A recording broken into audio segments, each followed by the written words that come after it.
Lily had always been close to her sister, Emily. Growing up, they were inseparable, sharing secrets, dreams, and countless late-night conversations. But one rainy evening a year ago, Emily's life was tragically cut short in a car accident. Lily's world shattered, and even though she tried to move forward, a piece of her heart remained frozen in that painful past.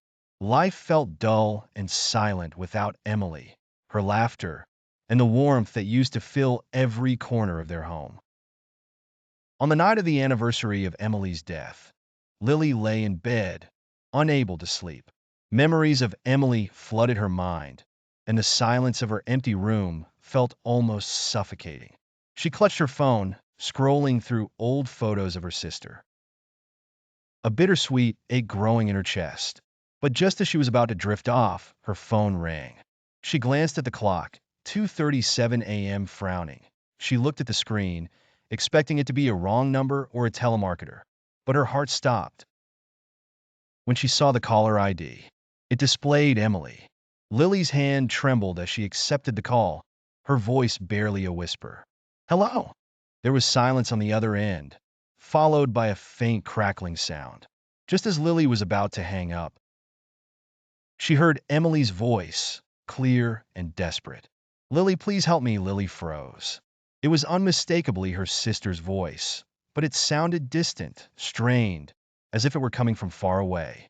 She could barely breathe, and her mind raced with disbelief. "Emily," she whispered, Is that you?" The line crackled, and then there was silence. The call ended abruptly.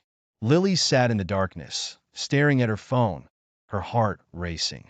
She tried to convince herself it was just a nightmare or a cruel prank. But deep down, she knew her sister's voice, knew it like she knew her own. She couldn't shake the feeling that Emily had reached out to her, as impossible as it seemed. The following night, at precisely 2:37 a.m., the phone rang again. And again, the caller ID displayed Emily. This time, Lily was prepared, though fear still gripped her.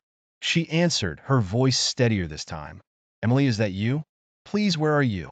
"Lily." Emily's voice was soft, almost pleading.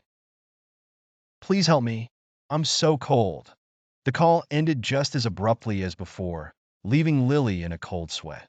She couldn't sleep for the rest of the night, her mind racing with possibilities. Could it really be Emily? Was her sister trapped somewhere, needing her help? Or was it just her grief manifesting in a strange, haunting way? Desperate for answers, Lily began researching paranormal phenomena. She read about spirits reaching out to loved ones, unfinished business, and even phone calls from the dead. But as comforting as it was to think Emily was still there, it terrified her too. What if her sister was truly trapped, unable to find peace?